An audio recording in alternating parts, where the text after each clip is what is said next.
From 0 to 1,000,000 is not a climb, it is a word. The word you speak writes your destiny. If your words have chained you in poverty, I will give you the key. The law I reveal today will put wealth in your very hands. In this message, you will learn the exact law that transforms spoken words into wealth. If you have prayed and begged and still seen no answer, you will discover why. If money has slipped through your fingers no matter how hard you work, I will show you how to command it rightly. This is not wishing. This is not hoping. This is the unchanging law of God. What you decree in faith will appear. Perhaps you have tried to speak affirmations before, and nothing happened. You repeated words, but your mind was full of fear. You worked hard and only saw delay. I know that feeling. The world has trained you to doubt, but divine law has no delay and no lack. Your supply is waiting for you this very moment. All that is missing is the right words spoken in the right spirit. That is what I will give you today. In this teaching, I will reveal the wealth law you must speak without ceasing. I will show you why some words fall empty while others strike like lightning. You will hear true stories of those who went from nothing to abundance by speaking the word. I will uncover the traps of fear and doubt that cancel your good. And I will give you the very declaration that opens the treasury of heaven. Before this lesson is complete, you will know how to turn every word of yours into a seed of gold. Stay with me, for one truth you are about to hear will overturn every belief you've had about money and set you free. You've heard me say it already. Life is not a battle. Life is a game. And most people lose the game, not because they're weak, not because they lack intelligence, but because they never learn the rules. Here is one of the first rules of the game of life. Every word you speak is a seed, and the harvest always comes. Let me pause and ask you, what are you planting with your words today? Are you sowing seeds of lack, saying, I can't afford it, I never have enough, money slips through my hands? Or are you sowing seeds of abundance, saying, God is my supply, wealth comes to me freely, I have all that belongs to me by divine right? The truth is simple, but it is also severe. If you speak lack, lack multiplies. If you speak wealth, wealth must appear. Your word is law to your subconscious, and your subconscious is a faithful servant. It doesn't question. It doesn't argue. It carries out your orders with precision. Here's something most people completely miss. Poverty is rarely inherited, it's declared. People speak themselves into rags long before the bank account is empty. I once knew a woman who grew tired of managing her home. In jest, she would say, I'm sick and tired of things I wish I lived in a trunk. Do you hear the power in those words? She repeated them often, and eventually, that is exactly what happened. Her home was gone, her possessions reduced, and she was literally living out of a trunk. The subconscious has no sense of humor. It takes your words as orders and obeys. Now let me show you the other side, the side of victory. Another woman came to me worn out and discouraged. She had only $8 left in the world. $8. Some would call that hopeless.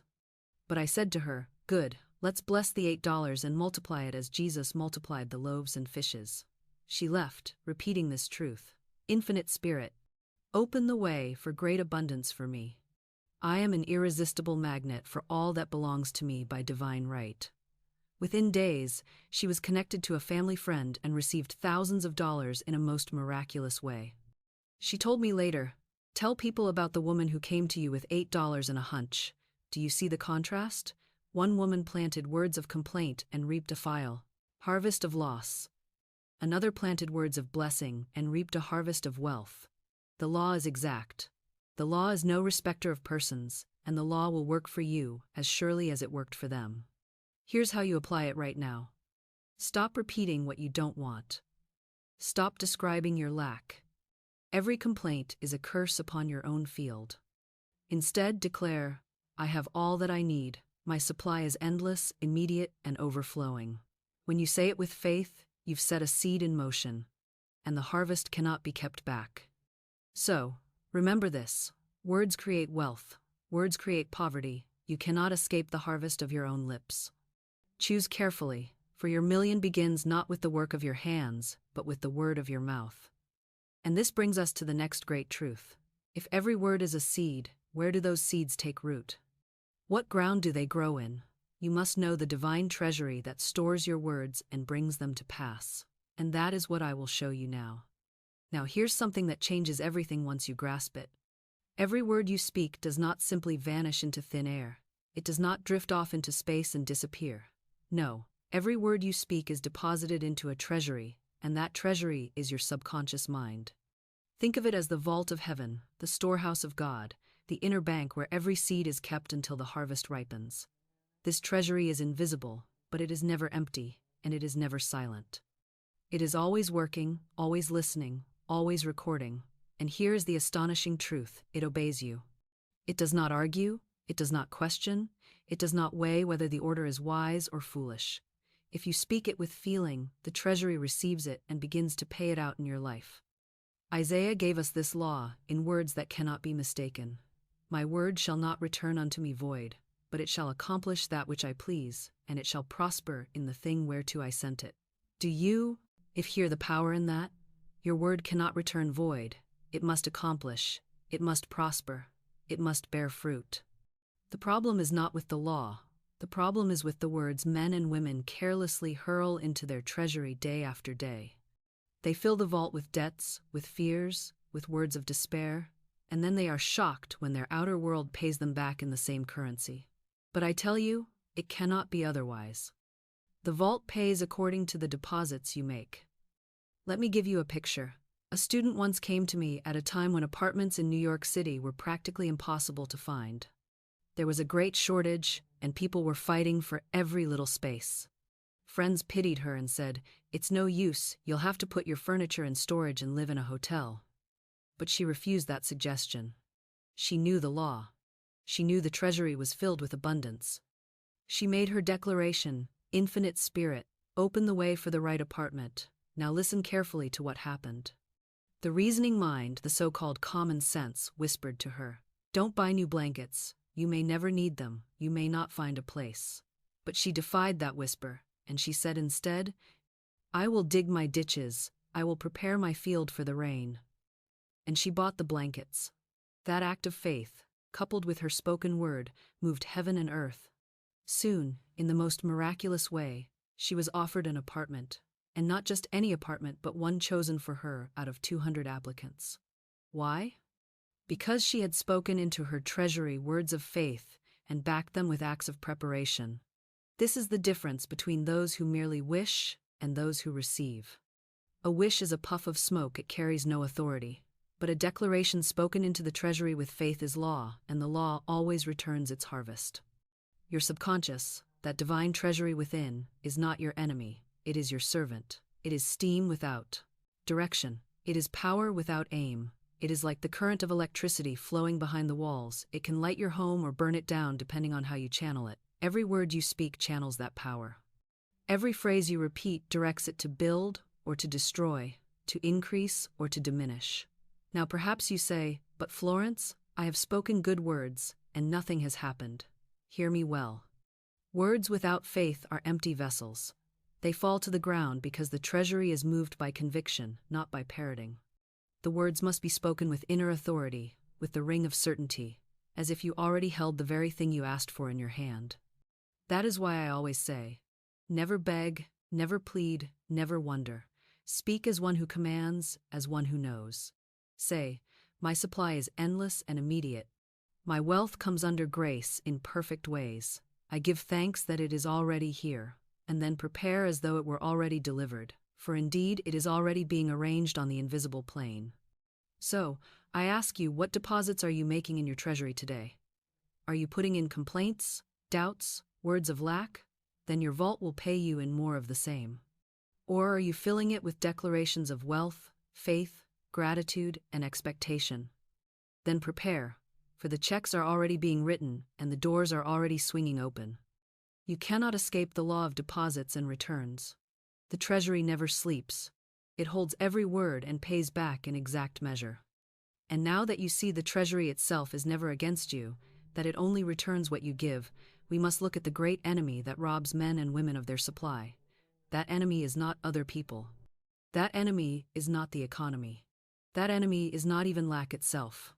The only enemy you have is fear. Fear, which is nothing more than faith turned upside down. And that is what we will break down next. Here is a truth that startles many people when they first hear it. Wealth is always on your path, but you block it with your own words, with your own fears, with your own pictures of defeat. It is not the world that shuts the door. It is not chance. It is not fate. It is the fear that you harbor, the doubt that you repeat, the anxious word you send forth like a boomerang, which circles back and strikes you in your own affairs. Fear is inverted faith. It is faith in evil instead of good. And just as faith in truth creates miracles, faith in evil creates disaster.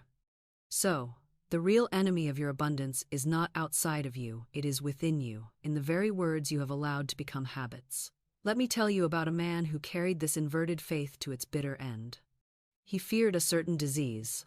It was rare, it was difficult to contract, but he thought about it constantly. He read about it, he pictured himself afflicted by it, and in time his fear brought it to pass. He became the victim of his own distorted imagination. He died not from the disease, but from his faith in the disease. Do you see? The law does not discriminate. The subconscious mind carries out whatever picture you impress upon it, whether it is for health or for sickness, whether it is for wealth or for poverty. What you deeply fear, you deeply believe in, and what you believe in, you create. Another case comes to my mind. A woman who had once lived in beauty and plenty came to me when her life had fallen into limitation. She asked, "Why has this happened? Why am I now surrounded by lack?" We traced her words and found the cause. In earlier days, when she grew tired of managing her home, she would often say, "I am sick and tired of things. I wish I lived in a trunk." She spoke it with force, she repeated it often, and the subconscious recorded it. In time, the picture she had so lightly sown came back in exact form. Her home was gone. Her possessions gone. She was living literally out of a trunk. The subconscious does not laugh at your jokes, it does not soften your sarcasm. It does not ignore your idle words. It writes them down, and in time, it plays them out on the stage of your life. Fear does the same thing. Fear of poverty, fear of failure, fear of rejection, fear of loss. All these fears are nothing but commands to your treasury to prepare the very things you dread. I have heard people say, "I must save for a rainy day," and soon enough, the rainy day appears. Others say, "I am getting ready for the poorhouse," and in due time, they find themselves on the edge of poverty. There was once a woman with great wealth who repeated as a joke that she was always getting ready for the poorhouse. Do you know what happened? Within a few years, she had lost it all, and she stood nearly destitute.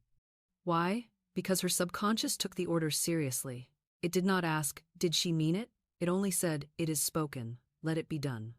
So I say to you today, stop planting the weeds of fear. Stop rehearsing the things you do not want. Stop lending your tongue to the service of poverty and loss. Every time you speak fear, you are making a deposit in the bank of lack. Every time you joke about disaster, you are giving the treasury an order to prepare it. Every idle word is a seed, and it will not return void. Here is the way of escape: substitution. You must substitute faith for fear, affirmation for complaint, blessing for curse. Every time the fear word rises to your lips, replace it instantly with the word of truth. If you are about to say, "I cannot afford it," replace it with, "My supply is endless, and what I need comes quickly and perfectly." If you are tempted to say, "I am afraid of losing," replace it with, "Nothing can be lost in divine mind. What is mine by divine right is secure and cannot be taken." In this way, you train your subconscious to record new instructions, new records, new laws. And those laws will, in time, bear fruit as surely as the old ones did. I want you to feel the seriousness of this law, because it does not bend, it does not compromise, it does not play favorites. Fear is just as creative as faith, but it creates what you dread instead of what you desire. The choice is yours every moment. You can speak yourself into the poorhouse, or you can speak yourself into the palace. You can sow weeds, or you can sow wheat. You can rehearse disasters, or you can declare miracles. The law will not argue with you. It will only obey. Now, having seen how fear and doubt cancel your supply, how careless words block the million waiting on your path, we must move into the next great key. If fear is the enemy, then what is the solution? The solution is to cast the burden, to lay down the weight of anxiety, to release worry into the hands of the Christ within. And when you do, you open the channel wide for your abundance to flow. That, beloved, is what we shall uncover next. You've now seen how fear can chain a man to the very conditions he dreads, how careless jokes or idle words can become living realities in his outer world. But here is the counter-truth, the glorious reversal. The tongue that binds can also loose, the word that condemns can also justify, and the lips that sow lack can just as easily sow plenty. That is why Jesus spoke with such clarity when he said, "By your words you are justified, and by your words you are condemned." Do you hear the absoluteness of that decree? It does not say by your thoughts, though thoughts are powerful, nor does it say by your deeds, though deeds have weight. It says by your words. Why? Because words are thoughts clothed in vibration. They are ideas made audible. They are decrees sent forth into the world of form. When you speak them, you give them body, and when you repeat them, you give them life. Here is something most people completely miss. The great trap is not always in the great tragedies, but in the daily chatter, the casual phrases that slip off the tongue. People think they are harmless when they complain about bills, when they say, "Money is hard to come by," when they sigh, "Nothing ever works out for me." But these phrases are like seeds scattered every hour. And the soil of the subconscious does not rest. It accepts them all. Then the harvest comes, and they wonder why. They wonder why doors close, why opportunities slip away, why money seems always a step ahead but never in the hand. It is because they have been describing their conditions instead of declaring their truth. Let me draw this line in bold letters for you. Description is a curse, declaration is a blessing. When you describe your lack, you feed it. When you declare your supply, you free it. There is no power in rehearsing what is, there is only bondage. But when you declare what should be, what already exists in divine mind, you set the law in motion, and the unseen begins to move. This is why I never let my students say, "I am broke." I forbid it. I never allow them to confess, "I cannot afford it." For the moment they say it, they chain themselves to it. Instead, I give them declarations that lift them into truth. One of the most powerful is this: I have a perfect work in a perfect way. I give a perfect service for perfect pay. Speak that in the face of unemployment, and you will see opportunities rise where none seemed possible. Declare it when your pockets feel empty, and soon enough, the right service, the right pay, the right work will appear, for you have decreed it into being. And perhaps you wonder, but what if I don't feel it? What if I say these words, but deep down, I still doubt? My answer is this: keep speaking. Speak until your words are louder than your doubts. Speak until your lips teach your heart. The tongue has authority over the heart. The spoken word, repeated with rhythm, can train the very feelings you thought you lacked. This is why I say, your word is your wand. It is not merely the reflection of your state. It is the tool by which you change your state. Do you see, then, why it is so urgent to watch your words? Do you see why I tell you never to give voice to fear? Because the tongue is like a seed sower walking through the field of your mind. Every sentence is a handful scattered, and the ground is always fertile. The weeds grow as easily as the wheat. So, choose carefully, and speak only what you seek. Imagine this. A man comes to me and says, "Florence, I am terrified of losing my job. I keep saying, I don't want to be unemployed." I tell him, stop saying what you don't want. Stop feeding the picture of loss. Instead, declare, I am secure in my right work. I am always in demand. My service is valued. My pay is sure. Do you hear the difference? One statement rehearses fear. The other declares truth. The first feeds the weed. The second plants the wheat, and the harvest must follow the seed. So I challenge you now, listen to your tongue. Listen to the phrases that fall carelessly from your lips. Are you describing the shadows, or are you declaring the light? Are you talking about lack, or are you commanding supply? If you want the million, you cannot afford idle chatter. Your words must be disciplined, precise, filled with authority. For the law is always listening, the treasury is always open, and the harvest is always being prepared. Now that you understand the danger of describing conditions and the freedom of declaring truth, we can step deeper into this mystery. For it is not only that your words must change, it is that your words themselves are magical. They are not mere sounds. They are wands in your hand, instruments of power, capable of transforming the very substance of your life. And that, beloved, is what I will show you next. Now I must tell you something that, once it enters your consciousness, will never leave you the same again. Your word is not only a sound, not only a thought made audible, not only a vibration passing into the air. Your word is your wand, and with this wand you are shaping your life, moment by moment, decree by decree, sentence by sentence. You may think of a magician holding a rod of power, waving it to change the conditions before him. But the truth is, you are that magician, and the wand you hold is not in your hand but on your tongue. Every time you speak, you cast a spell. Every time you speak, you wave your wand over the substance of life. And what you call forth, whether blessing or curse, whether wealth or want, whether healing or sickness, that is what appears. Most people never realize this. They think words are cheap. They think words are harmless. They chatter about debt, they gossip about failure, they laugh about sickness, and then they are astonished when those very conditions stand up like living giants before them. They do not see that with every idle phrase, they have been waving their wand, creating forms in the invisible, forms which later harden into facts. That is why Jesus warned so sharply, "By your words you are justified, and by your words you are condemned." He knew the law. He knew that the tongue is not an ornament, it is a scepter. And when you use it rightly, you are a queen, a king, a ruler over circumstances. Let me give you an example that shows the wonder of this law in action. A woman came to me once with only $2 left in the world. $2. She felt despair, for she thought $2 could do nothing. But I said to her, "We bless the $2. We call it the magic purse of the Spirit. This purse can never be emptied. As money goes out, money must come in.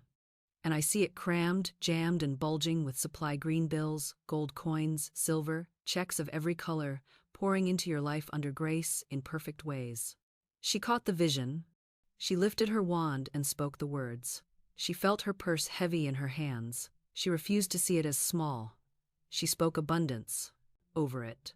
And in a short time, she received a gift, not 200, not 2,000, but $6,000. Do you see? The wand of her word transformed $2 into 6,000, because she waved it with faith and conviction. This is the secret.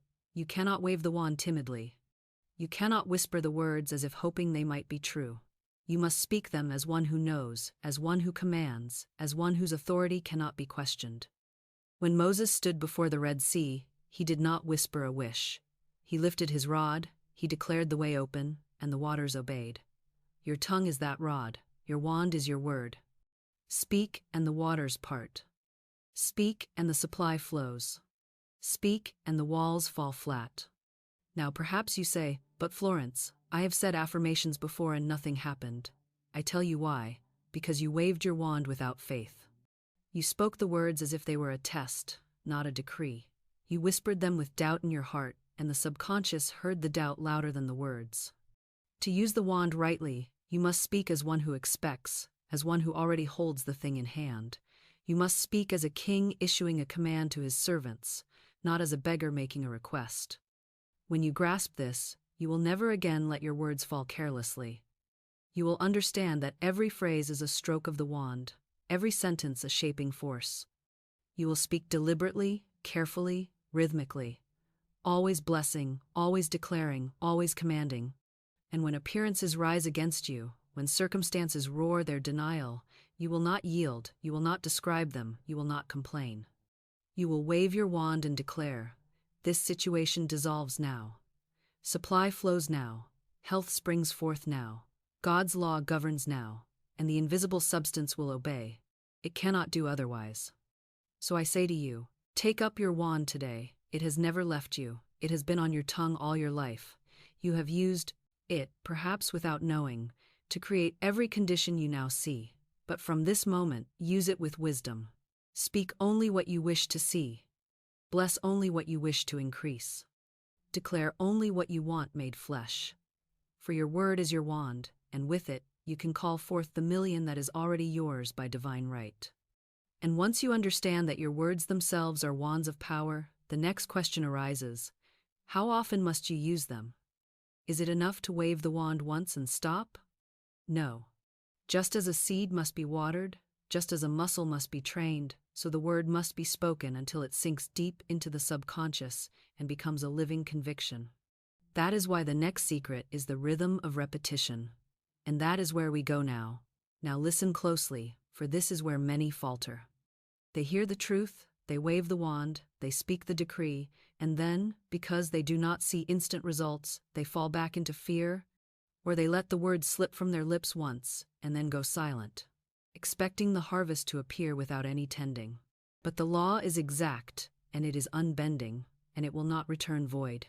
Yet it must be impressed, it must be impressed, it must be impressed until the subconscious, that faithful servant, is convinced beyond argument. That is why I tell you that repetition is the rhythm of creation. The words you speak must be spoken not once, not twice, but until they are carved into your inner being like letters into stone. Do not mistake me, I am not talking about vain repetition. I am not talking about parroting words without life. I am talking about rhythmic, faith-filled repetition, words charged with emotion, spoken with authority, repeated until they vibrate through your whole being.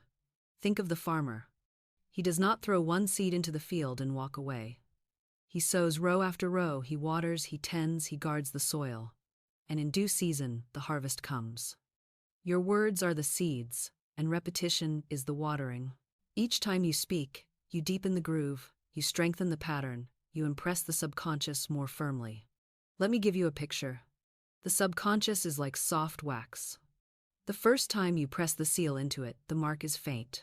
The second time, clearer. The third time, sharper. And as you keep pressing, the pattern becomes permanent. So it is with your affirmations. Speak once, and the impression is light. Speak again and again with feeling, and soon the impression is deep and indelible. At that point, nothing can erase it, and the outer world must obey. A woman once said to me, "I have spoken affirmations for prosperity, but nothing seems to change." I asked her, "How do you speak them?" She replied, "I mumble them while thinking of my bills. I say them while fearing they won't work."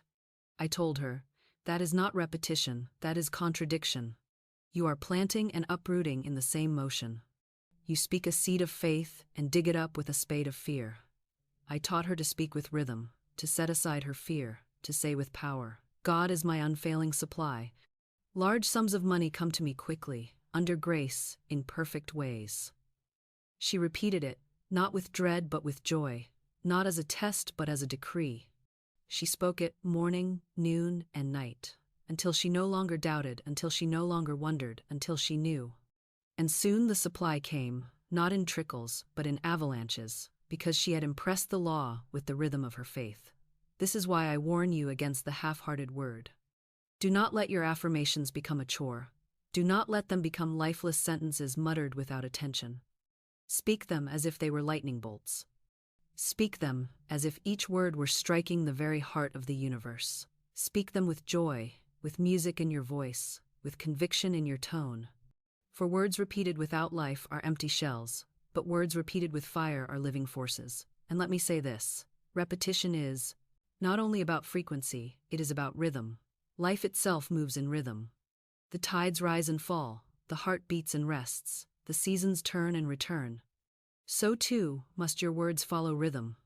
Speak them daily, speak them regularly, speak them until they are as natural to you as breathing. When fear rises, answer it with rhythm. When doubt whispers, drown it out with rhythm. When appearances shout lack, silence them with the steady drumbeat of truth. Neville Goddard, who also taught the creative power of imagination and word, often said that assumption, persisted in, becomes fact. Persisted in, that is the key. It is the same truth I declare to you now. Hold to the word. Repeat the word. Sing the word. Live the word. And the word will take flesh in your life. So if you have been speaking once and stopping, begin again. If you have been declaring without conviction, ignite your words with fire. If you have been rehearsing lack more than declaring wealth, change the rhythm of your speech. Put your whole being into the repetition of truth. For once the subconscious accepts the impression, once the treasury is convinced beyond doubt, the harvest cannot be withheld, the million cannot be delayed, and the supply must come pouring into your life in perfect ways. Now, with this foundation laid, with your words spoken in rhythm until they cut deep into the subconscious, you are ready to learn the very sentence, the decree, the millionaire's phrase that must be said non-stop, the affirmation that gathers all this truth into one irresistible command. And that is the key we will turn next. Now we come to the heart of it, the golden key, the sentence that turns poverty into plenty, the decree that carries the vibration of wealth itself. I have told you that your word is your wand, that your tongue is your scepter, that your speech is the seed of your harvest, and I have told you that repetition with conviction impresses the subconscious until it becomes law in your recursive affairs. But all of that leads to this moment, the revelation of the very words that will take you from 0 to 1,000,000 if you speak them without ceasing, if you carry them on your lips day and night, if you let them burn into your soul until they are no longer just sentences you say, but truth you embody. The sentence is this: God is my unfailing supply. Large sums of money come to me quickly, under grace, in perfect ways. Do not skim it, do not treat it lightly. This is not a string of words. This is a formula. This is a spiritual law put into sound. This is a decree that aligns your consciousness with the infinite treasury of God. Speak it slowly with me now. God is my unfailing supply. Feel the certainty in that. Not the bank, not the employer, not the stock market, not the whims of men, but God. And God is unfailing. God is endless. God is inexhaustible. Therefore, your supply cannot run dry. Large sums of money come to me quickly. Not pennies, not scraps, not trickles, but large sums. Speak it boldly. You are not robbing, you are not stealing, you are not taking from another. You are aligning with your divine inheritance. You are opening the channel through which money can flow in abundance. And notice the word quickly. Not someday, not 10 years from now, but now. Quickly, with speed, with urgency. The law can move faster than any human method. It can rearrange conditions overnight. It can cause money to appear from channels you never imagined. Under grace, in perfect ways. This is the safeguard. This is the holy balance. For we do not force, we do not manipulate, we do not seek wealth at the expense of others. We decree that our supply comes under grace, which means it comes harmoniously, without struggle, without harm, without delay, in ways that bless us and bless others. And we add in perfect ways, because God's ways are higher than our ways. What we may think is the path may not be the best, but when we surrender to Allah's perfect ways, we allow infinite intelligence to open channels we could never dream of. This is the sentence. This is the key. This is the law. And I tell you plainly, if you will say it non-stop, if you will speak it morning and night, if you will let it be on your tongue when you wake and when you sleep, if you will let it drown out fear, replace complaint, silence doubt, and if you will back it with faith and gratitude, you will see results. I do not mean eventually. I do not mean in some far-off future. I mean now. The law works when you work it. The treasury pays when you make your deposit. The wand creates when you wave it. I recall many who have used this very sentence and seen wonders.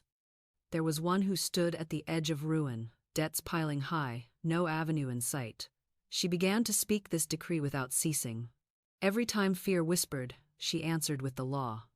Every time doubt crept in, she repeated the words with force. Soon opportunities opened, debts were paid, money flowed in, and she stood free and prosperous. Another spoke it while unemployed, and within days, the right position appeared, with pay beyond what she had expected. Another repeated it while in despair, and soon she was lifted into abundance. Now you may say, "But Florence, what if I say it and nothing happens?" I tell you, it is impossible. If nothing happens, it is not because the law failed. It is because you spoke with one tongue and doubted with another. It is because you gave with one hand and took back with the other. Speak it as if it were already true.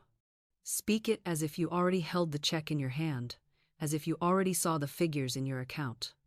Say it with thanksgiving. Say it with joy. Say it as a declaration, not a request. So I leave you with this charge. Take this sentence as your own. Write it down, post it where you can see it. Speak it aloud, not silently. Speak it until it rings through your house. Speak it until it becomes your heartbeat. Speak it until the subconscious accepts it as law. And watch, as surely as the sun rises, As surely as the tide returns, your supply will appear in large sums, quickly, under grace, in perfect ways. Now that you hold this millionaire's sentence, this decree of abundance, we must deal with the final obstacle. For though the law is set, though the supply is sure, many still find themselves hemmed in by the records of the past, the old words, the old fears, the old patterns that rise up to choke the new seed. If you do not clear them, they will strangle your harvest. That is why the next step is to smash every false record, to break every old decree of lack, to wipe the slate clean so that only truth remains. And that is the work we will take up now. Now that you have the millionaire's sentence in your hand, now that you know your word is your wand and your tongue is your scepter, I must give you a warning and a weapon. For even as you speak the truth, there are old records playing within you, records you yourself have set in motion by idle words spoken in the past, by fears rehearsed, by complaints repeated until they carve deep grooves in your subconscious. And these old records will rise up and play themselves unless you break them. They are like phonograph records that turn round and round, playing the same dreary song until you lift the needle and smash the disc. That is what must be done with the false words of the past. They must be demolished, destroyed, erased.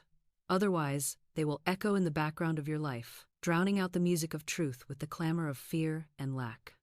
Most people have lived for years with the same phrases on their lips. They have said, money is scarce. They have said, I am always unlucky. They have said, I can't hold on to what I earn. They have said, I never get a break. They have said these things not once, not twice, but over and over, until their subconscious has taken them as law. And now, those words, spoken carelessly years ago, have become like living chains, dragging them down into conditions that seem inescapable. But I tell you this, no chain forged by words can withstand the hammer of truth. No record of lack can continue to play once you speak the word of denial and affirmation with authority. Here is how you do it. First, you deny the false record.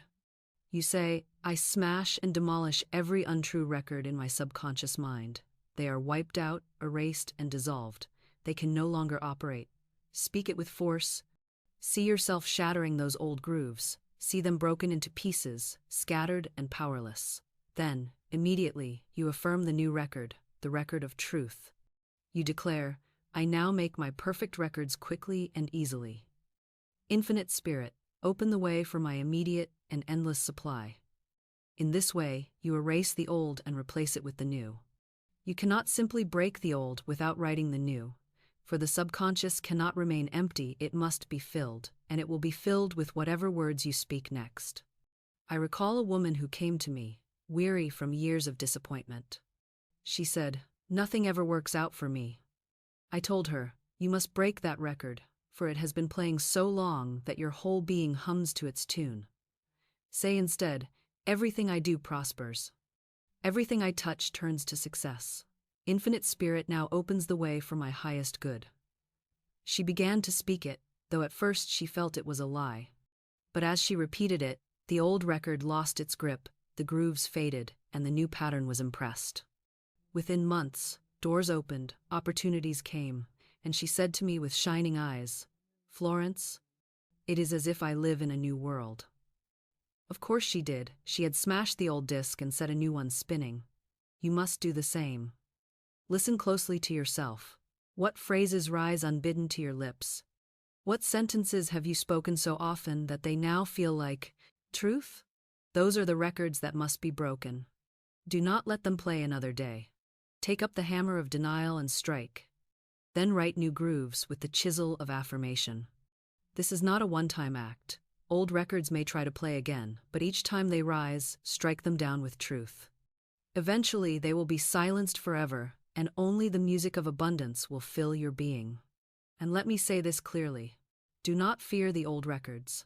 They have no power except what you continue to give them. They are like shadows on the wall, frightening only until you shine the light. They are like mirages in the desert, appearing real until you walk through them. The moment you speak with authority, the moment you say, this is erased, they dissolve. For truth always prevails, and falsehood cannot endure before the spoken word of faith. So today, begin this work. Break every record of lack, every groove of fear, every disc of doubt. Replace them with songs of abundance, records of prosperity, grooves of joy. Fill your subconscious with melodies of wealth and health and happiness. For once the old is cleared away, the field is ready for the new seed, the treasury is ready for new deposits, and the harvest can come swiftly. And yet, you must be on guard, for the greatest enemy of abundance, the very root of these false records, is fear itself. Fear is faith turned upside down, and it is fear that must be conquered if you would see the million flow. And that is where we must go next. Fear, that is the great enemy. That is the thief that slips in through the back door and steals the treasures you have spoken into being. And yet I tell you plainly, fear is nothing more than faith turned upside down.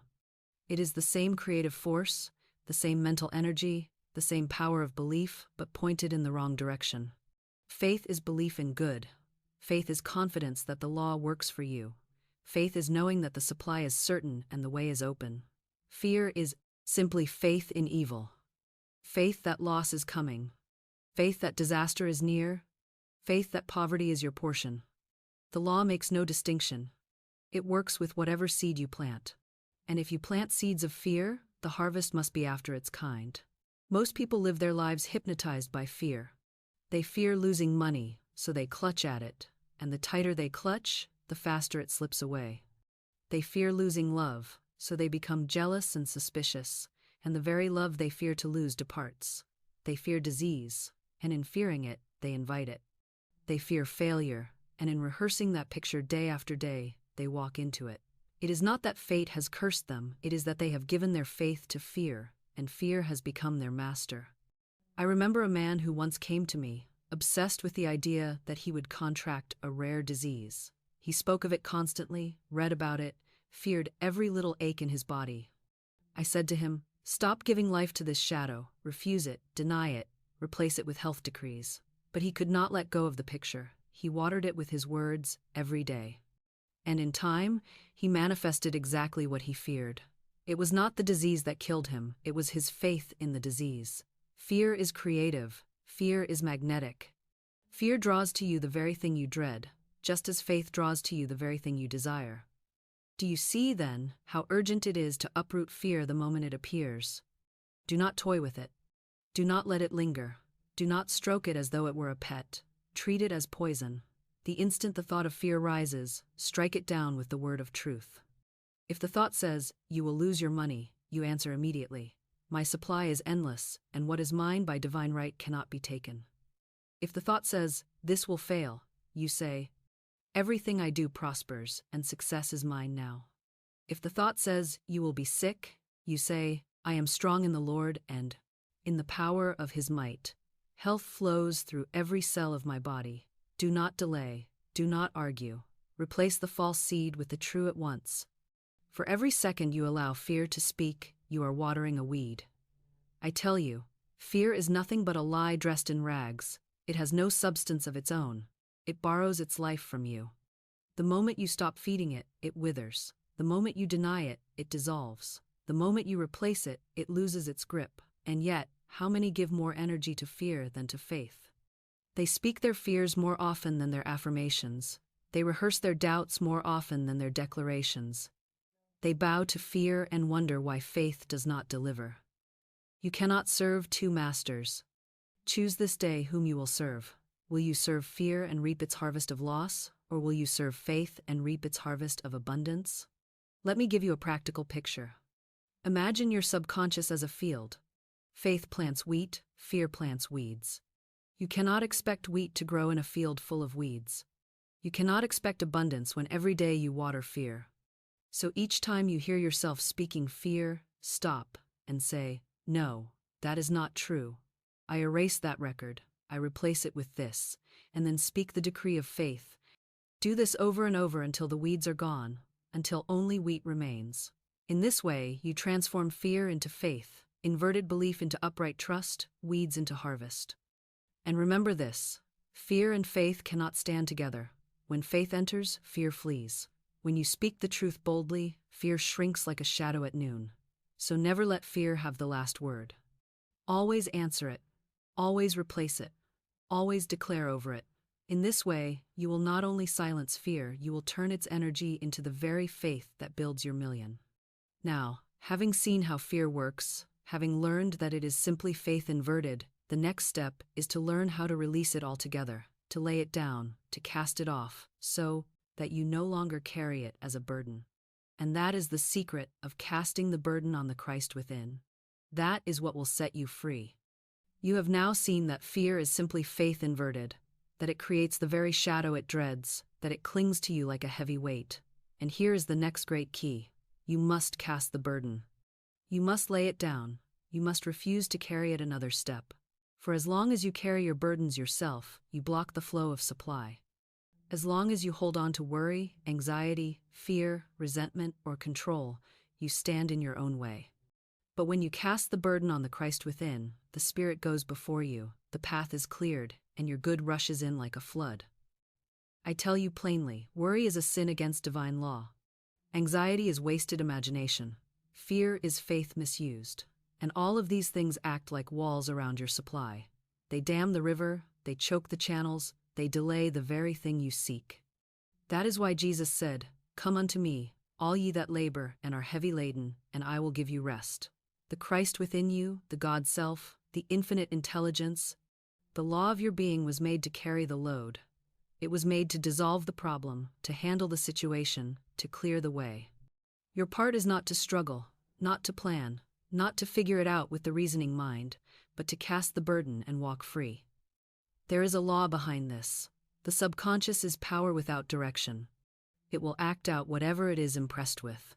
When you carry the burden of fear and worry, you are impressing it with failure and loss, and it acts them out faithfully. But when you cast the burden, when you say, "I hand this over to the Christ within me," Infinite Spirit takes this situation and makes it perfect. I go free. Then the subconscious is impressed with peace, with order, with trust. And immediately, it begins to work out the solution, often in ways so unexpected that you can only call them miraculous. Let me give you a picture. A woman once came to me in the grip of a lawsuit. The case was heavy upon her, the worry unbearable, the outcome uncertain. She said, "What shall I do?" I told her, "You must cast the burden. Every time the thought of the lawsuit comes to you, do not struggle with it. Do not argue with it. Do not fear it. Instead say, 'I cast this burden on the Christ within, and I go free.'" She obeyed. She refused to rehearse the worry.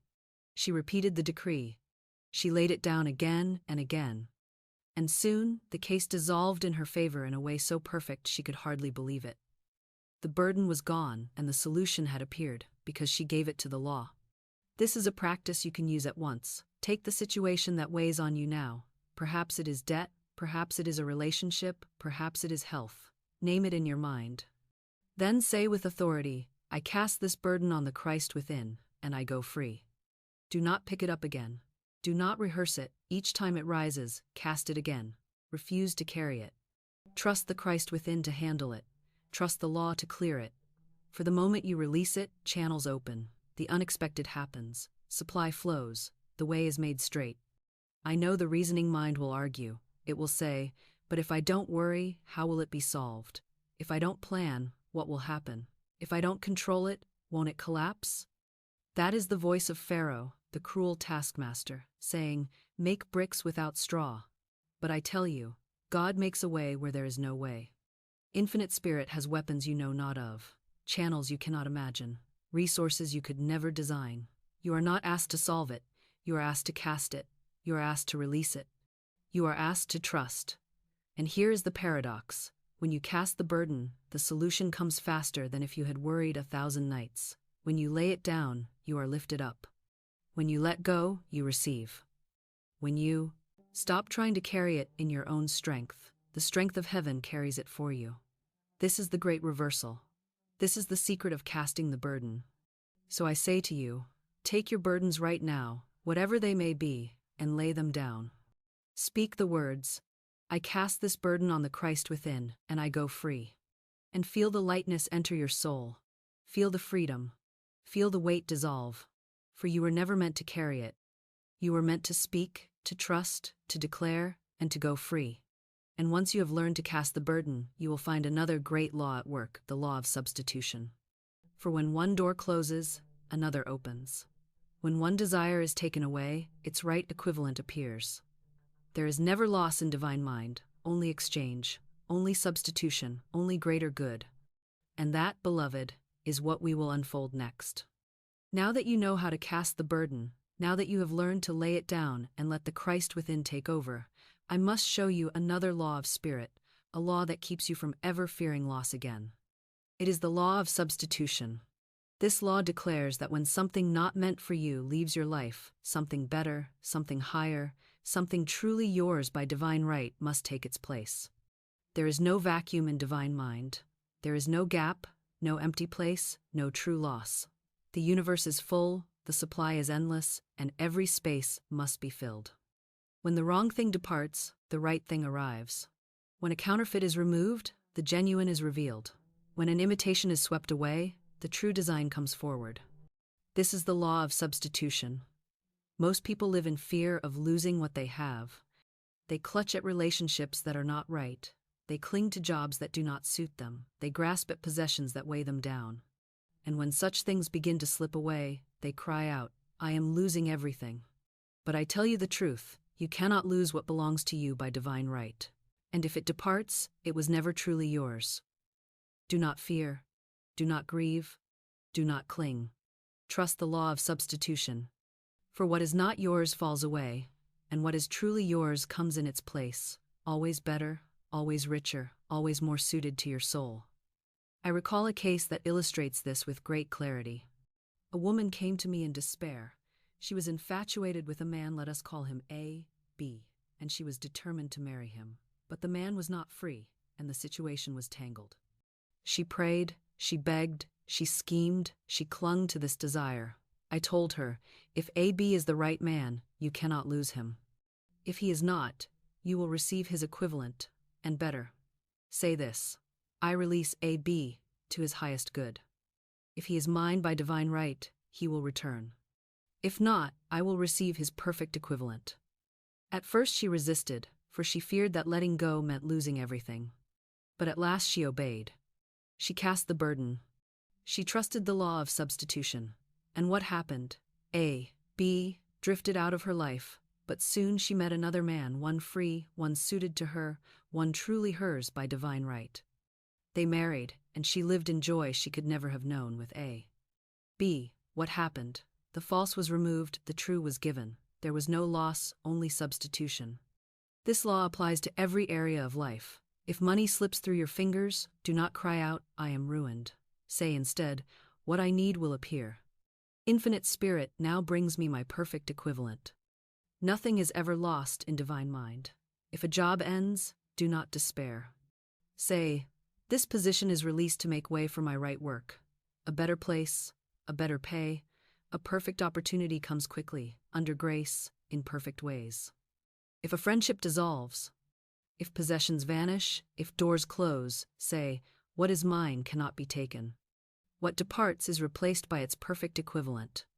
And watch how swiftly new good flows in, often far greater than what was lost. This law removes all fear of change. You need never dread endings. You need never cling to what is crumbling. For the crumbling only clears the ground. The ending only makes room for the beginning. The loss only reveals the gain. All you must do is trust the law, refuse to resist, refuse to grieve, refuse to hold on to shadows. Instead, declare, I cannot lose anything that belongs to me by divine right. What is mine comes to me now, swiftly and perfectly, and nothing can keep it from me. What is not mine is released and replaced by its true equivalent. Speak it, repeat it, stand by it, and you will find that life gives back more than it ever seemed to take. So do not be afraid. You cannot be robbed in the kingdom of spirit. You cannot be cheated out of your good. No one can take what is yours. And what departs is only making way for better. This is the law of substitution. And when you know it, you live in freedom, you walk without fear, you release easily, you receive joyfully. And now, with fear dissolved, with burdens cast, with false records broken, with substitution understood, the ground of your soul is clear. The weeds are gone, the stones removed, the field prepared. And what is next is the planting of abundance itself. The acting rich, the speaking rich, the preparing for the million, as though it were already in your hands. And that, beloved, is the royal road we take up in the next chapter. Now we stand at the threshold of demonstration, and I must show you a law that many neglect, and in neglecting it, they delay their own good. It is the law of preparation. For faith is not simply words spoken in the air, faith is action. Faith digs the ditches before the rain falls. Faith sets the table before the feast is cooked. Faith lays out the garments before the guest arrives. Faith acts as if the good is already at hand, because in truth, it is. Only the act of preparation proves to the subconscious that you truly expect. Words alone, if contradicted by fearful action, are weak. But words backed by preparation are irresistible, for they impress both mind and matter with certainty. I tell you, you must prepare the ditches. This phrase comes from the story in 2 Kings, where the prophet commanded the people to dig ditches in the desert. Though there was no sign of water, no cloud in the sky, no rain in sight, they obeyed. They dug ditches in faith, and in the morning the ditches were filled, not by rain, but by a miracle of supply. Had they refused to dig, the water would have flowed past them, wasted. But because they prepared, they received. The law is exact.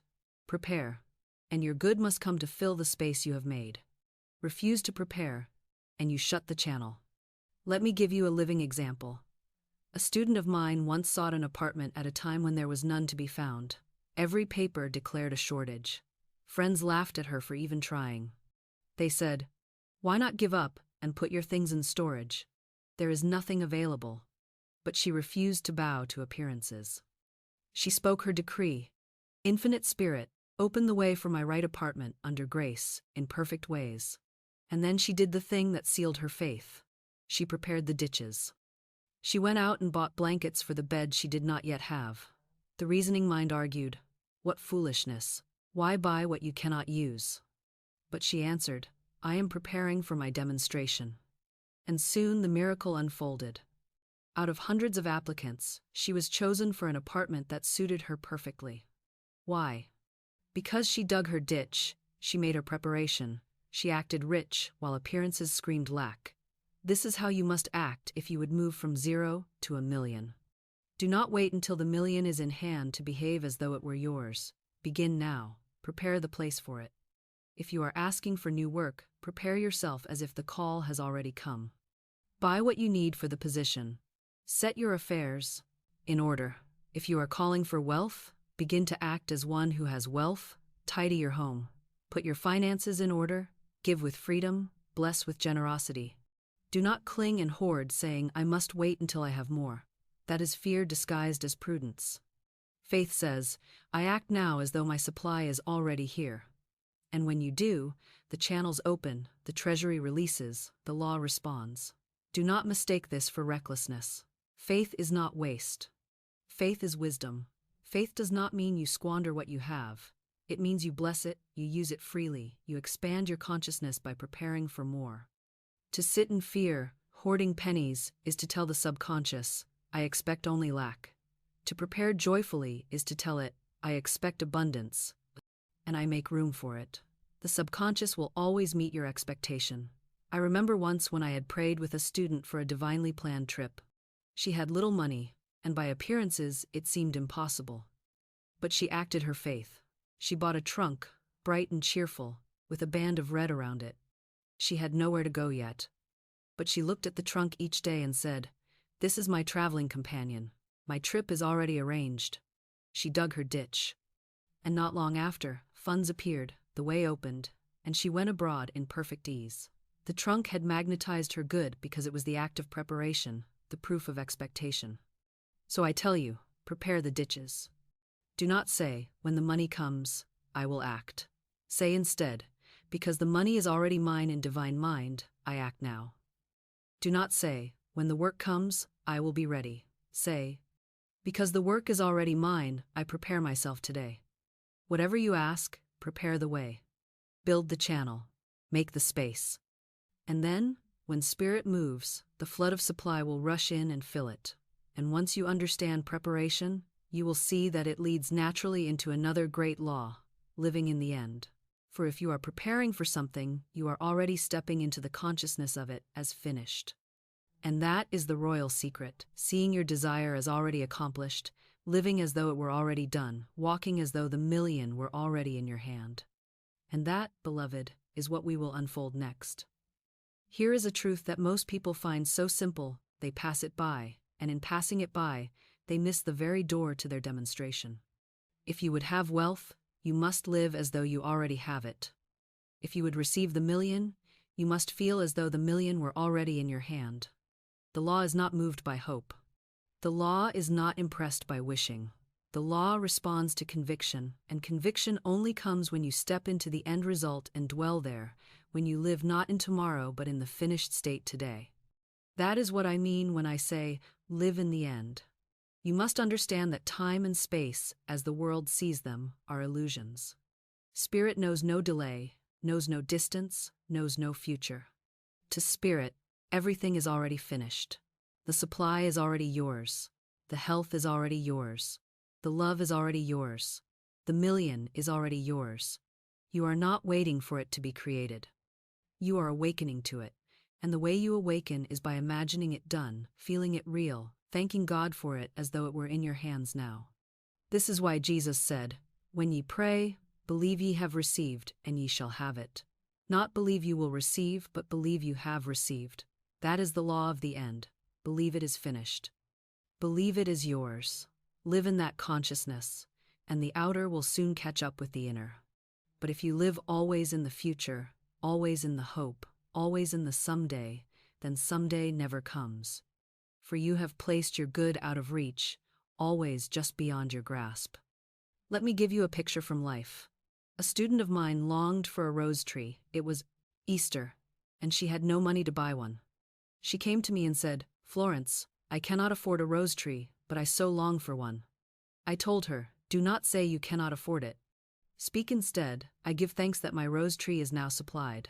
She obeyed. She walked through her garden and imagined the tree already there. She lived in the end. She gave thanks for it before she saw it. And what happened? Soon after, she received a rose tree as a gift, and she told me, "It came so easily, so perfectly, it felt as though it had always been mine." And of course it had. She had only awakened to it. This is the key. Live in the end. Imagine holding the money you desire. Feel it in your hand, see it in your account. Live as though it were already present. Do not say, "When I get it, I will feel secure." Feel secure now, and it must come. Do not say, "When the work arrives, I will feel valuable." Feel valuable now, and the work will appear. Do not say, "When the million comes, I will rejoice." Rejoice now, and the million will come. For joy is the magnet, gratitude is the signal, thanksgiving is the vibration that draws the finished good into form. And let me remind you, this is not pretending, this is not fantasy. This is not lying to yourself, this is aligning with divine truth. For in the mind of God, your wealth is already complete. You are not asking God to make it. You are aligning yourself with what is already given. You are tuning into the finished work, and when your inner world accepts it as done, your outer world must soon reflect it. I tell you, many block their good by living in almost. They say, "I almost had the opportunity, I almost received the money, I almost saw the answer." But almost is the language of the future.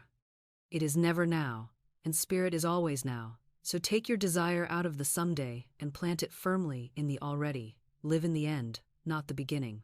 Speak the language of completion, not of delay. Say, "It is finished, I have it now, I give thanks it is here," and the law will move to match your word. So I challenge you today, begin living in the end. If you call for health, walk as though you are already healed. If you call for wealth, act as though you are already prosperous. If you call for love, rejoice as though you are already cherished.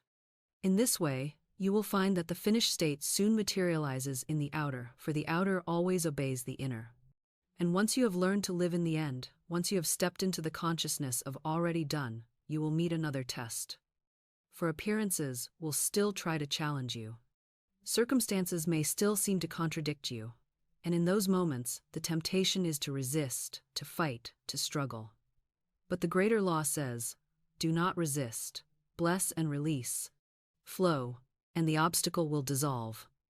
That is the law of non-resistance, and that is what we will unfold next.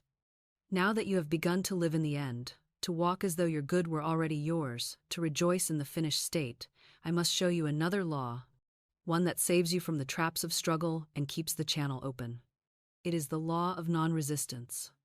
For the moment you resist, the moment you fight, the moment you harden yourself against appearances, you give them power. Resistance feeds the very thing you are trying to push away.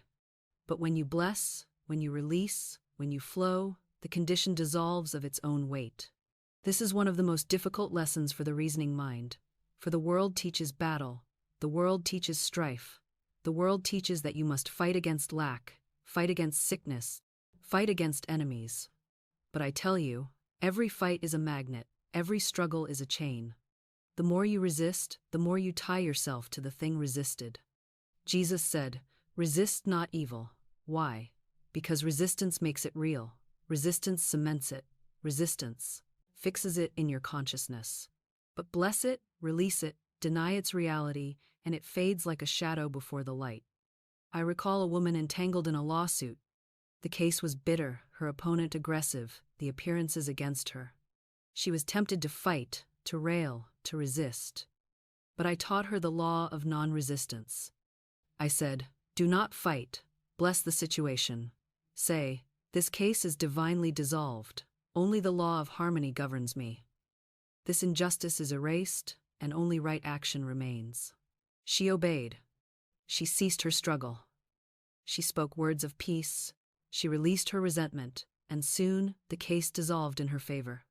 She had not won by fighting. She had won by flowing. The obstacle fell because she refused to resist. Think of a stream. When it meets a rock, it does not batter itself to pieces against it. It flows around it. It finds the open channel. In time, the rock itself is worn smooth, and the stream continues on its way. So must you be. Do not beat against obstacles with anger or struggle. Flow around them with faith. Declare, "This condition is powerless. God's law goes before me and makes easy, successful, and joyous my way." And you will find that the rock in your path is nothing but a shadow, easily passed, easily dissolved. Non-resistance does not mean passivity. It does not mean you sit idly and accept injustice. It means you refuse to lend your energy to the illusion of opposition. You refuse to strengthen the obstacle by fighting it. Instead, you speak the word of truth. You bless the situation, you release resentment, and you allow spirit to handle it in perfect ways. This is strength greater than battle, for it enlists the power of God instead of the power of your little self. I have seen this law work in countless lives. One woman, faced with a difficult landlord, ceased complaining, ceased resisting, and instead blessed him daily. Soon he softened, and where once there had been hostility, there was favor. Another, struggling against debt collectors, ceased resisting and declared, "There are no debts in divine mind. My bills are paid in full under grace." Soon unexpected money came, and the debts were cleared. The fight was over not because she had resisted, but because she had refused to fight. So I say to you, lay down your arms. Stop resisting. Stop pushing. Stop fighting shadows. Bless the appearance. Release the resentment. Speak the word of truth. And flow, for what you bless, blesses you. What you release, releases you, and what you refuse to resist has no power to bind you. And here is the wonder. When you live in non-resistance, joy begins to flow. Peace enters. Gratitude multiplies. You cease to feel hard and strained, and you begin to feel light and free. And that joy, that gratitude, that thanksgiving is itself the magnet for abundance. For gratitude draws good as surely as fear repels it. Which brings us to the next great key, the magnet of gratitude. Now I must tell you of one of the strongest magnets in the universe, one of the surest ways to draw wealth, health, love, and every good thing into your life. It is the spirit of gratitude. Gratitude is not simply good manners. Gratitude is not simply politeness. Gratitude is power. It is a spiritual magnet. It pulls to you the very things you give thanks for. The more you thank, the more you receive. The more you complain, the more is taken away. That is why Jesus, when he fed the multitudes, did not begin with complaint over the little he had. He lifted the loaves and fishes and gave thanks. And as he gave thanks, they multiplied until thousands were fed and baskets remained. Gratitude multiplies, ingratitude diminishes. That is the law. Most people block their abundance by complaining. They grumble about bills. They moan about lack. They rehearse the story of how hard life is, how unfair things are, how little they have. And in doing so, they magnetize more of the same. For every complaint is a decree of lack. Every sigh is an order for more struggle. Every word of ingratitude is a seed of poverty. But the moment you switch to gratitude, the moment you begin to thank God for what you have and for what is coming, the magnet shifts, the current flows, the channels open, and good begins to rush toward you in ways you cannot explain. I recall a woman who desperately needed $3,000. She had no idea where it could come from. She asked me, "What shall I do?" I told her, "Do not beg, do not plead, give thanks." She began to say over and over, "I give thanks that the $3,000 is already mine." She thanked before she saw a penny. She thanked while appearances shouted impossibility. And soon enough, the exact amount came to her, in a way so perfect she could only call it divine. Gratitude was the magnet. Thanksgiving pulled the money into her hands. So I tell you, give thanks in advance. Thank God not after the gift has arrived, but before. Thank Him as though it were already here, for in truth it already is. Gratitude in advance is faith in action. Gratitude in advance is the vibration that proves to your subconscious you believe.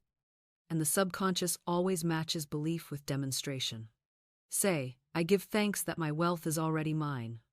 I give thanks that large sums of money come to me quickly, under grace, in perfect ways. I give thanks that every bill is paid, every debt dissolved, every channel open." Say it when your purse is empty, and it will fill. Say it when the bank account is low, and it will rise. Say it when the bills are high, and they will be cleared. Gratitude turns lack into abundance, despair into joy, shadows into light. Gratitude also transforms your heart. When you live in thanksgiving, you cannot live in fear. When you walk in gratitude, resentment dissolves.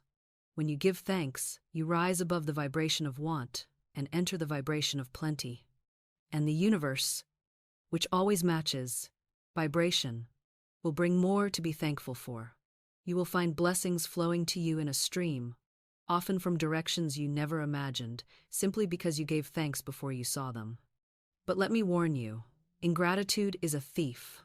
Ingratitude slams doors. Ingratitude stops supply.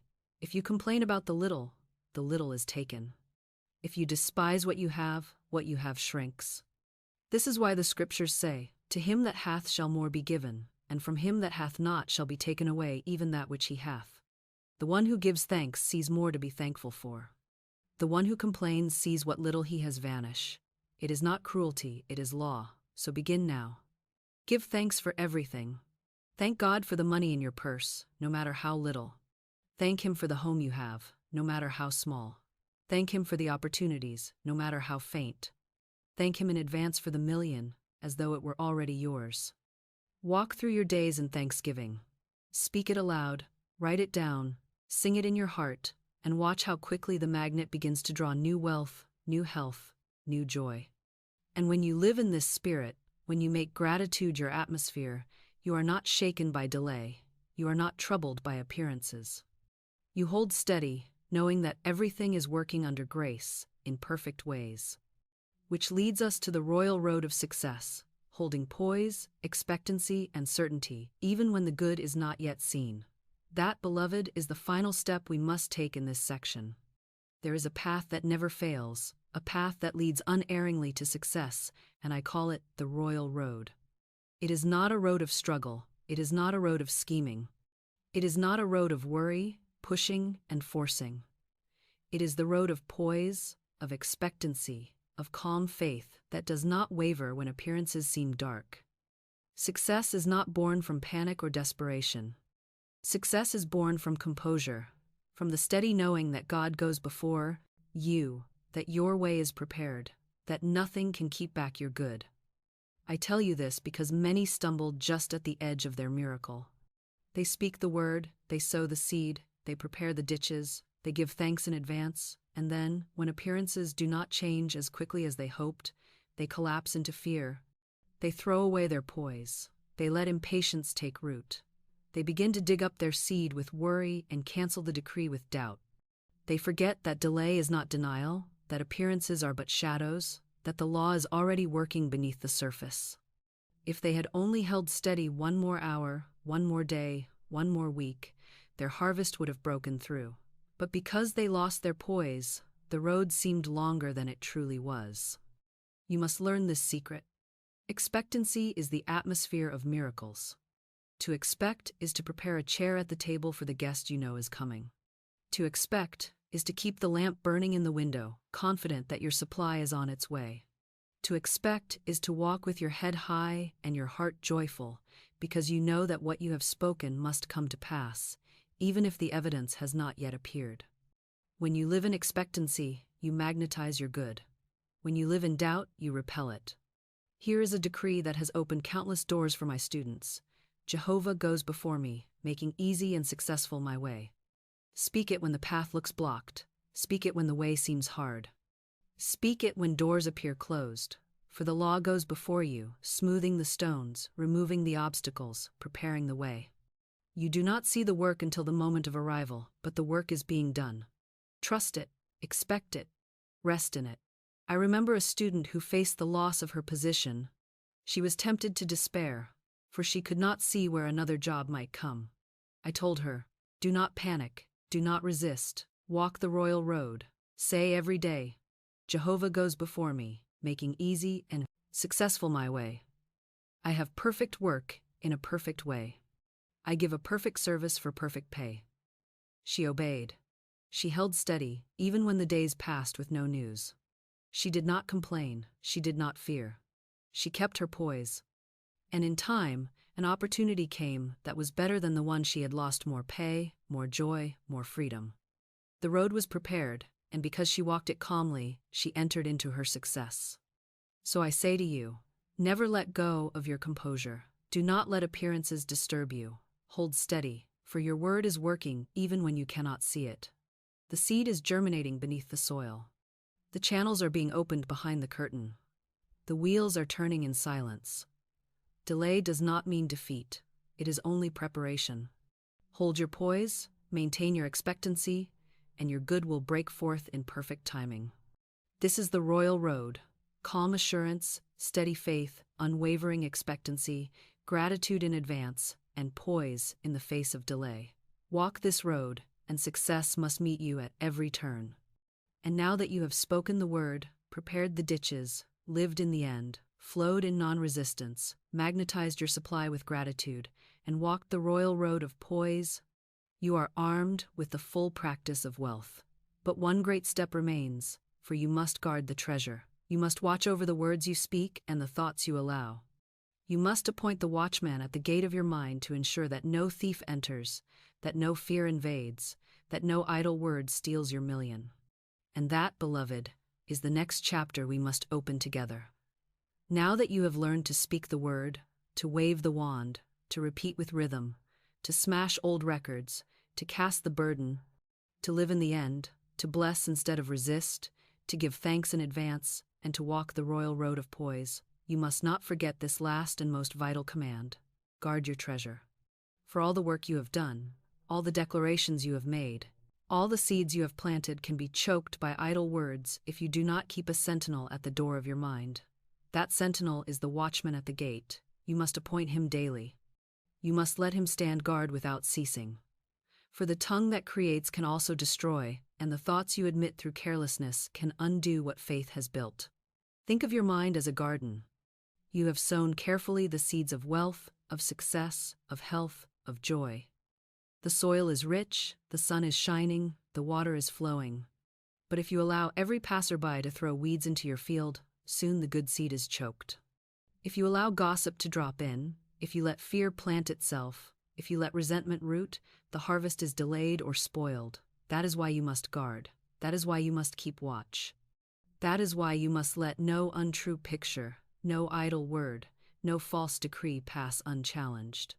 The watchman at the gate is the discipline of your thought and the vigilance of your speech. I tell you, idle words are not harmless. Jesus himself declared, "Every idle word that men shall speak, they shall give account thereof." Idle words are wasted seeds. and wasted seeds grow into wasted fields. How many times do people undo their own demonstrations by careless chatter? They speak their affirmations in the morning, God is my supply. Large sums of money come to me quickly, under grace, in perfect ways. And by noon they sigh to a friend, I'll never get out of debt, I can't see a way forward. The morning word plants wheat. The afternoon word plants weeds. The two war against each other, and the harvest is confusion. And they cry, why does the law not work for me? But the law works perfectly. It gave them exactly what they sowed, a field mixed with truth and falsehood, a crop both rich and bitter. So I say, guard your lips, guard your thoughts, do not allow yourself to joke about lack. Do not allow yourself to complain about bills. Do not allow yourself to speak failure, even in jest. The subconscious knows no jest. It writes down every word as law. If you would guard your million, you must set a watch at the gate and let no thief enter. The thief is not the banker, not the neighbor, not the economy. The thief is the idle word, the careless thought, the unguarded decree. Let me give you a picture from life. I once knew a man who longed for success. He was bright, capable, full of talent. He spoke affirmations with me, and for a time he saw results. But then, each night at dinner, he would sit with his family and rehearse his failures. He would describe every obstacle, every worry, every doubt. And I said to him, you scatter your forces, you plant and you uproot. Stop talking about your business at the table, stop voicing your fears, hold your tongue. He obeyed. He set a watch at his gate.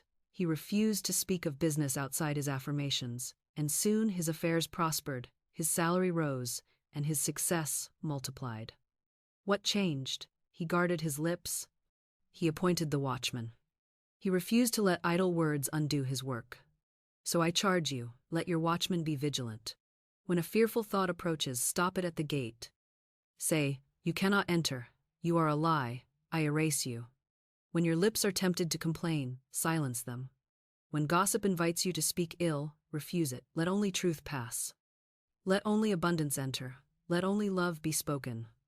For your million is not fragile, but it can be delayed by carelessness. Guard it well, keep your sentinel on duty. Speak only what you mean to manifest. Think only what you wish to see. For once the watchman is faithful, the harvest is safe, the treasure is secure, and no thief can steal your wealth. And once you know how to guard your gate, you can walk in full confidence that wealth is not theft, wealth is not greed, wealth is not sin. Wealth is your divine right, and to claim it is to honor the giver of all. And that, beloved, is the next truth we must unfold. Now that you understand the necessity of guarding your words and keeping a sentinel at the gate of your mind, you must also lay hold of this eternal truth. Wealth is your divine right. It is not robbery, it is not selfishness, it is not greed, it is not sin. Wealth belongs to you because you are a child of God, and God is the limitless giver. To claim your wealth is not to steal, it is to honor the source of all good. To deny your wealth is not humility, it is ignorance. For poverty is not holiness, poverty is not righteousness, poverty is simply a false belief, a blindness to the infinite supply that has been yours from the beginning. I must tell you, many people have been poisoned by false teaching. They were told that to be poor is noble, to be broke is virtuous, to lack is somehow closer to God. And so they shut their mouths against prosperity, they resist their own good, they hide their light under a bushel and call it humility. But I say to you with the authority of truth, this is a lie. Poverty is not piety, it is ignorance of law. For the law is abundance, the law is fullness, the law is supply, and when you walk in lack, you are walking in contradiction to the law of God. Consider this. If God is infinite supply, if God is abundance itself, if the universe is overflowing with riches, how can it glorify God for his child to starve? If God is the great giver, how can it honor him to refuse the gift? If a father gives bread to his child, and the child throws it aside and says, I will honor you by going hungry, does the father rejoice? No, he grieves. He gave the bread to be eaten, to be enjoyed, to give strength and joy. So too with wealth. It is not meant to be refused. It is meant to be received, to be used, to bring joy, to do good, to expand life. To receive your wealth is to give glory to God, for it proves him to be the giver he has always been. Let me give you the word of Scripture. The Lord is my shepherd, I shall not I shall lack, not I shall beg, not I shall scrape, but I shall not want. That is divine law. That is divine right. When you say, my supply is endless, immediate, and comes to me in perfect ways, you are not asking God to do something new. You are declaring what is already true. You are aligning your mind with the fact that has always been.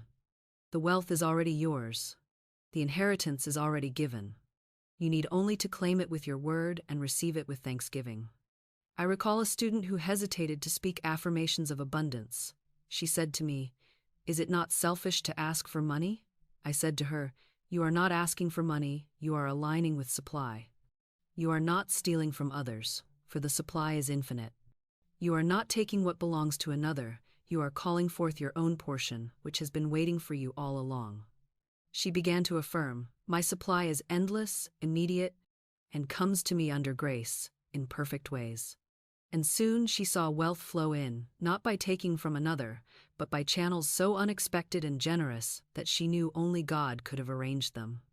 Do not fear that your abundance diminishes another. The universe is infinite. There is no lack in God. One man's wealth does not impoverish his neighbor. One woman's prosperity does not rob her sister. On the contrary, true wealth blesses all, for it multiplies. When you receive, you can give. When you are supplied, you can bless. When you are prosperous, you become a channel for greater good. Lack helps no one. Abundance blesses everyone. So let this truth sink deep. Wealth is your divine right. To claim it is obedience. To deny it is disobedience. To walk in abundance is to walk in law. To live in lack is to walk in ignorance. Choose today whom you will serve, the God of abundance or the false idol of poverty. Say with me, "My supply is endless, immediate, and comes to me under grace, in perfect ways. I claim it now, for it is mine by divine right." And when you have claimed it, when you have spoken it, when you have stood on it as your inheritance, then you must walk in dominion. For wealth is not meant to be feared, it is meant to be ruled. You are not to bow to it, you are to master it. You are not to beg, you are to command. You are not to tremble at circumstances, you are to walk as one with authority, for dominion is your true nature. And that is the final step we must take together. Now we arrive at the crown of the teaching, the place where all that has been spoken must settle into your very walk and breath, dominion. For wealth is not simply to be claimed, it is to be ruled. You are not meant to be a slave to money, begging it to stay, fearing it will flee, clinging to it as if it were your master. No, money is the servant, supply is the servant, and you are the ruler. God gave you power and dominion over all created things, over your thoughts, over your words, over your body, over your affairs. The moment you understand this, you stop bowing to conditions. You stop trembling before appearances. You rise and speak with authority, and the world bends to your decree. Consider this. Man was not created to live in fear of circumstance. He was created to command circumstance. When Jesus said, "Behold, I give unto you power, and nothing shall by any means hurt you," he was declaring man's true position, dominion. Yet most people live as victims, saying, "The economy controls me, my employer controls me, my health controls me, my past controls me." And as long as they speak thus, they hand over their scepter, they lay down their crown, they live as beggars when they were made kings. But the truth cannot be erased. Dominion is your inheritance, and the moment you take it up, conditions must obey. I remember a student who longed for marriage and a happy home.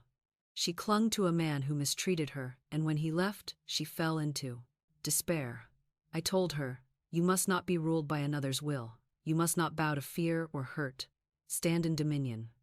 Say, I am now immune to hurt and resentment. My poise is built upon a rock, the Christ within." She spoke the words. She held her ground. She ceased to beg, ceased to weep, ceased to plead. And soon, the man returned changed, repentant, seeking her forgiveness. They married, and she had the happy home she desired. But note this well. It was not her begging that restored him, it was her dominion. When she refused to be ruled by hurt, when she stood on the rock of truth, the outer world aligned. That is how dominion works. It is not force, it is not arrogance, it is not pride, it is calm authority. It is knowing who you are. It is walking as a child of God, backed by infinite power, surrounded by angels, immune to harm. When you stand in dominion, fear dissolves, enemies melt, obstacles part, and wealth flows. You no longer chase it, you command it. You no longer cry for it, you receive it.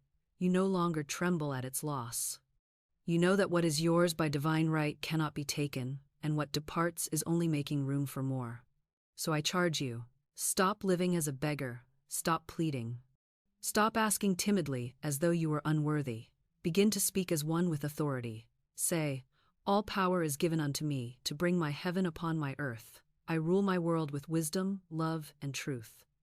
My wealth is secure, my supply is constant. My life is governed by divine law, and nothing can oppose it. Let these words be your crown, let them be your scepter. Let them be the song you walk by each day. And remember this, dominion is not domination. You are not to rule over others, but over yourself, your thoughts, your words, your reactions, your faith. For when you master yourself, all conditions fall into order. The outer is but a reflection of the inner. Govern your inner world, and your outer world becomes the kingdom it was meant to be. So, live in dominion. Walk with your head high, your heart steady, your words firm. Do not bow to fear, do not kneel before lack, do not tremble before appearances. You are backed by the infinite. You are clothed in power. You are heir to the kingdom. Live as such.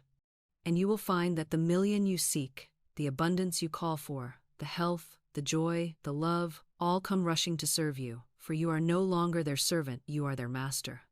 And now, having walked this path from the word to the wand, from the burden to the blessing, from fear to dominion, I will gather these truths together for you in one final charge, one last decree, one closing affirmation that will seal this teaching in your soul. Now, beloved, we have walked far together. We began with the hook, the call, the startling truth that your words are not idle, that your words are not empty, that your words are wands of power shaping every corner of your life. We saw how lack and wealth alike spring forth from the seeds you plant with your lips. We traced the law behind the million, the treasury of the subconscious, where every decree is stored until it bursts forth in your affairs. We saw how fear, that inverted faith, robs men and women of their supply, and how the burden must be cast upon the Christ within, so that the channel may be free. We learned the law of substitution, the secret that nothing is ever lost, only exchanged for better. We moved into the acts of faith, digging ditches, preparing the way, living in the end, refusing to resist, blessing appearances, giving thanks before the harvest, and walking the royal road of poise and expectancy. And finally, we stood on the high ground of dominion, where you cease to bow to circumstances and begin to rule them with your word.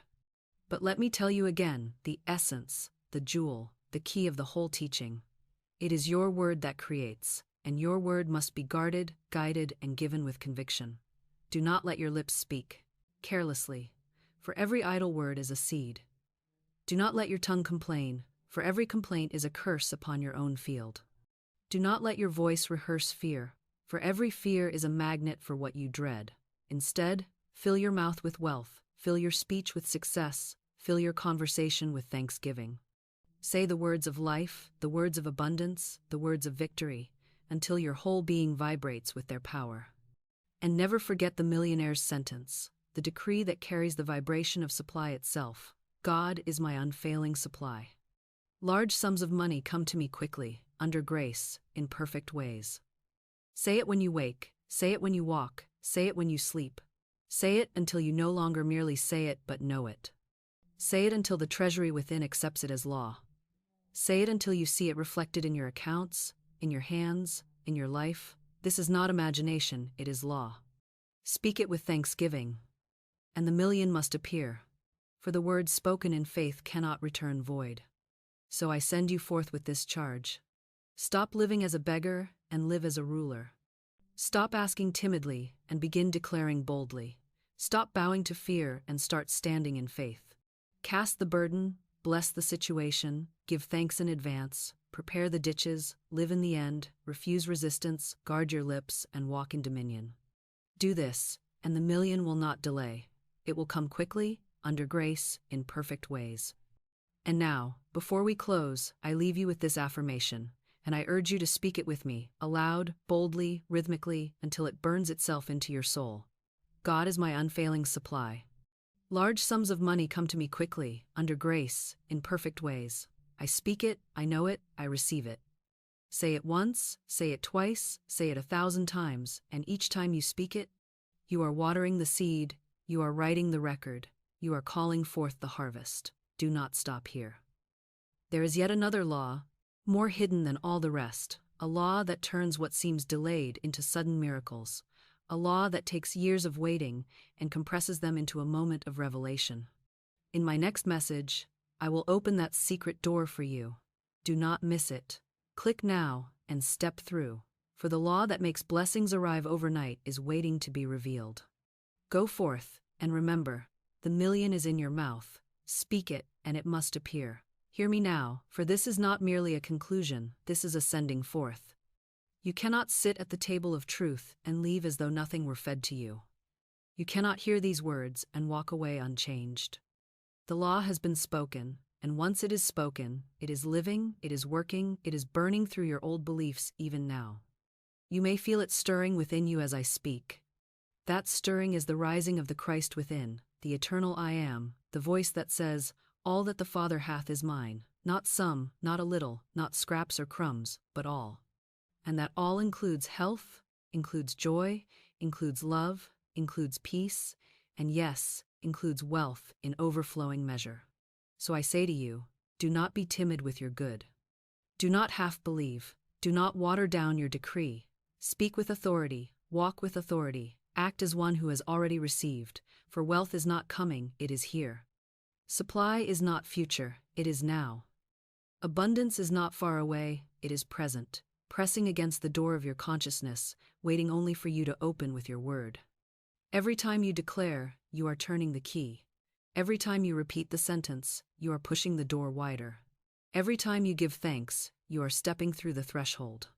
Do not despise small beginnings. If you receive $5, bless it as though it were 5,000. If you see one open channel, bless it as though it were 100. For in the kingdom, like attracts like, gratitude multiplies, expectancy expands, what you honor increases, so treat every appearance of supply as sacred, and it will multiply in your hands. Say, this is only the beginning, the flood is on its way. This is proof that my word is working, and I give thanks that greater and greater sums are coming now, under grace, in perfect ways. And when you are tempted to doubt because appearances will still try to whisper their lies, remember what you have learned. Appearances are shadows. They have no substance. They are records of the past. They are the echo of words you once spoke in ignorance. Do not bow to them. Do not rehearse them.